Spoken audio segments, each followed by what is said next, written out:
जैन दोस्तों नमस्कार, स्वागत है आप सभी लोगों का एक बार फिर से अपने यूट्यूब चैनल में। जीटीसी लिस्ट तो आप सभी लोगों ने देख ही ली होगी, जो अभी फाइनल जो लिस्ट आई है यानी कि 14 से 73 पेज की जो है, तो उसमें आप लोग अपना नाम अच्छी तरह से यानी कि सर्च करके उसमें देख सकते हैं। ठीक है, पहले 3 लिस्ट दी गई थी लेकिन उसमें नाम सर्च नहीं हो रहा था, तो वो जो अल्फ़ाबेटिकल जो चीज़ें दी गई थी यानी कि जो जिला के कोड वगैरह दिए गए थे उसमें, तो जैसे ABCD से इससे शुरू हो रहे थे, तो उसमें आप लोगों ने देख लिया होगा। ठीक है, तो लगभग सभी कैंडिडेट का यानी कि पूरे 4,244 का इसमें इस बार डेटा दिया गया है पूरे इसमें, यानी कि JTC लिस्ट के लिए ट्रेनिंग के लिए। ठीक है, लेकिन इसमें क्या है कि हो सकता है कुछ कैंडिडेट का जिनका अभी चरित्र वेरिफिकेशन अगर कुछ दिक्कत होगी, तो वो वहाँ पे जब आप लोग JTC के लिए ज्वाइनिंग पे जाएंगे तो वहाँ पुलिस अधीक्षक कार्यालय में आप लोगों को जाना होगा। सभी कैंडिडेट जाते हैं। ठीक है, तो वहाँ पे कुछ साइन वगैरह फाइल वगैरह पे साइन करने पड़ते हैं, तो वहाँ पे अगर कोई भी दिक्कत होगी, ऐसे कैंडिडेट जिनके ऊपर कोई पहले से कोई FIR वगैरह पर कुछ ऐसा चल रहा होता है, तो उनके लिए समस्या होगी। नहीं, मुझे नहीं लग रहा है किसी के लिए समस्या होने वाली है। ठीक है, अब इसमें क्या है कि आप सभी लोग जान रहे हैं कि JTC के जो सेंटर हैं वो बहुत ज़्यादा ज़्यादा यानी कि दूर किए गए हैं। इस बार लड़कियों के भी जो JTC है वो होम डिस्ट्रिक्ट नहीं हो रही है। पहले क्या था, होम डिस्ट्रिक्ट करवा ली जाती थी, लेकिन इस बार पूरी एक साथ ट्रेनिंग करवाई गई है, तो होम डिस्ट्रिक्ट कतई नहीं दिया गया है।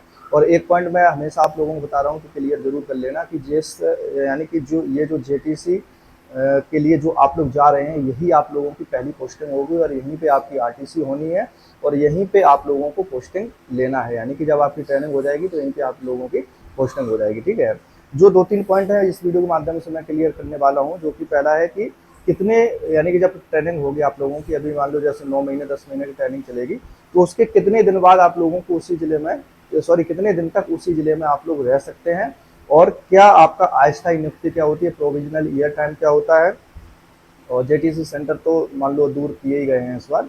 तो सबसे पहले हम बात कर लेते हैं कि कितने दिन तक आप लोगों को एक जिले में रहना होगा।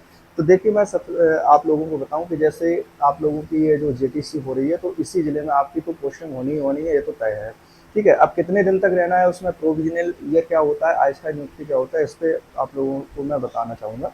तो जब आप लोगों की ट्रेनिंग हो जाएगी और जैसे ही आप लोग ट्रेनिंग जब पास आउट कर जाएंगे, ठीक है, तो पास आउट करने के बाद आप लोगों को 1-2 दिन या 3-4 दिन की छुट्टी मिल जाएगी, तो आप लोग अपने घर जा सकते हैं।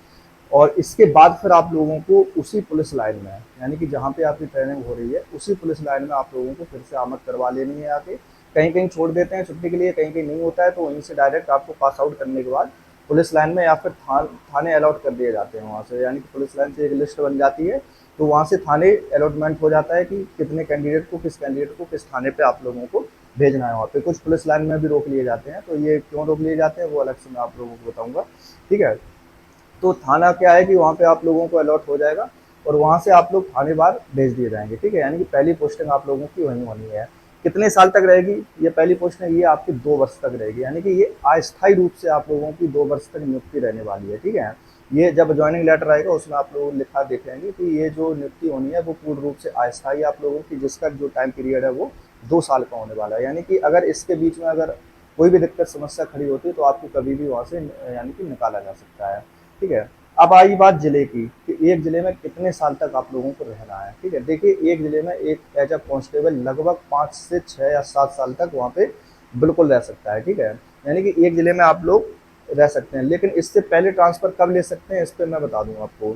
तो 3 साल के पहले आप लोग कतई ट्रांसफर नहीं ले सकते हैं। ठीक है, अब वो बात अलग है कि आपकी मान लो कहीं ज़्यादा अच्छी कुछ पैड वगैरह है या फिर कुछ वो है, तो हो सकता है हो जाए 1-2 साल के अंदर, लेकिन 3 साल तक आप लोग अपनी एक जिले में ज्वाइनिंग यानी कि ड्यूटी वहाँ पे आप लोगों को करनी ही करनी है। ठीक है, और जब आप थाने पे पहुँच जाएंगे तो एक थाने पे मैक्सिमम 3 साल तक आप लोगों को रोका जाएगा। 3 साल बाद अपने आप एक गश्ती होगी और वहाँ से आपको दूसरे थाने ट्रांसफ़र कर दिया जाएगा।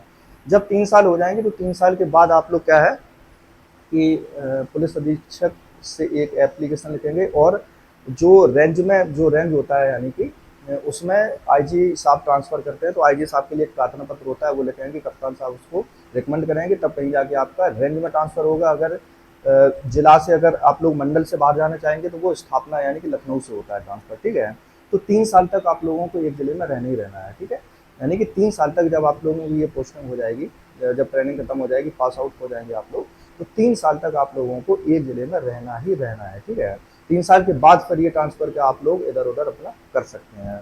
ठीक है। अस्थायी नियुक्ति मैंने बताई है आप लोगों को कि अस्थायी नियुक्ति यही होती है कि जब आप लोग ट्रेनिंग जब पास आउट हो जाएंगे तो 2 साल तक आप लोगों की अस्थायी नियुक्ति चलेगी, ठीक है। यानी कि प्रोविजनल ईयर जो है वो 2 साल तक आप लोगों का चलता है, ठीक है। 2 साल के अंदर वही चीज़ें होती हैं कि थाने पे भी आप लोगों को इधर उधर किया जा सकता है, हो सकता है 1 साल के अंदर भी कर दिया जाए, ये भी चीज़ें होती है, ठीक है। बाकी और कुछ नहीं है, यही सब है। ट्रेनिंग सेंटर तो दूर हो ही गए हैं कुछ कुछ कैंडिडेट के, कुछ यानी कि पास में भी हुए हैं।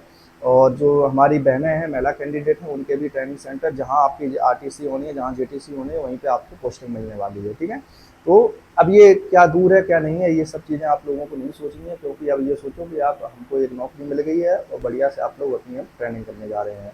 तो उस चीज़ पे आगे अभी आप लोगों को ज़्यादा फोकस करना है। चलिए मिलते हैं अगली वीडियो में कुछ और जानकारी के साथ। ये कुछ पॉइंट थे और भी कुछ सवाल भी थे जो मैंने आप लोगों को क्लियर किया। तो वीडियो कैसी लगी आप लोग कमेंट में ज़रूर बताना, तो किसका सेंटर कहाँ गया है ये ज़रूर बताना। और भाई हमारे कौशाम्बी में कौन कौन आए हैं तो ये भी बता देना, उनसे मिला जाएगा, ठीक है। बाकी मिलते हैं अगली वीडियो में। जय हिंद।